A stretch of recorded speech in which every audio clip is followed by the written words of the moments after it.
sebenarnya ini aksi kita bukan aksi memang menolak masjidnya, karena kan dulu juga sudah 2 kali terjadi ya. Tetapi hal ini masih mau memaksa. Yang jelas kami sebagai organisasi paguyuban, organisasi masyarakat wilayah Kecamatan Bogor Utara yang tergabung dari 17 organisasi masyarakat dan LSM, juga sebenarnya keberatan. Karena kenapa?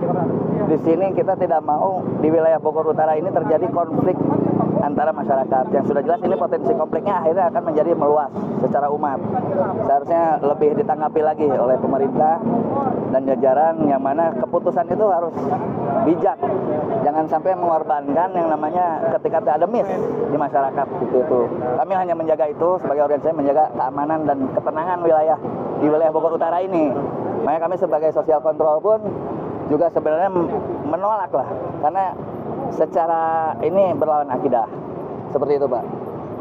Alasan menolaknya apa? Karena emang pembangunannya ini disalahgunakan? Tidak. Kalau pembangunan secara pemerintah dia benar, tapi secara perjalanan Al-Qur'annya tidak dibenarkan. Kami juga dari elemen masyarakat ini, organisasi ini kami aswaja, Pak, ahli sunnah wal jamaah. Nah, ini bertolak belakang. Ketika memang kami manusia, ketika sholat di sana kan pasti mereka dibersihkan. Itu kita tidak dimanusiakan. Itu yang menjadi tolak ukur kami sebagai organisasi, dan banyak gejolak di wilayah Bogor Utara ini. Akhirnya mau tidak mau kami pun ikut turun sebagai stakeholder masyarakat yang ada di sini.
Sebenarnya ini aksi kita bukan aksi memang menolak masjidnya, karena kan dulu juga sudah 2 kali terjadi ya.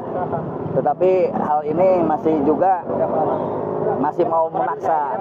Yang jelas kami sebagai organisasi paguyuban, organisasi masyarakat wilayah Kecamatan Bogor Utara yang tergabung dari 17 organisasi masyarakat dan LSM, juga sebenarnya keberatan. Karena kenapa? Di sini kita tidak mau di wilayah Bogor Utara ini terjadi konflik antara masyarakat. Yang sudah jelas ini potensi konfliknya akhirnya akan menjadi meluas secara umat. Seharusnya lebih ditanggapi lagi oleh pemerintah dan jajaran, yang mana keputusan itu harus bijak. Jangan sampai mengorbankan yang namanya ketika ada miss di masyarakat itu. Kami hanya menjaga itu sebagai organisasi, menjaga keamanan dan ketenangan di wilayah Bogor Utara ini. Makanya kami sebagai sosial kontrol pun juga sebenarnya menolak lah, karena secara ini berlawan akidah. Seperti itu, Pak. Alasan menolaknya apa? Karena emang pembangunannya ini disalahgunakan? Tidak. Kalau pembangunan secara pemerintah dia benar, tapi secara perjalanan Al-Qur'annya tidak dibenarkan. Kami juga dari elemen masyarakat ini, organisasi ini kami aswaja Pak, ahli sunnah wal jamaah. Nah ini bertolak belakang. Ketika memang kami manusia, ketika sholat di sana kan pasti mereka dibersihkan. Itu kita tidak dimanusiakan. Itu yang menjadi tolak ukur kami sebagai organisasi, dan banyak gejolak di wilayah Bogor Utara ini. Akhirnya mau tidak mau kami pun ikut turun sebagai stakeholder masyarakat yang ada di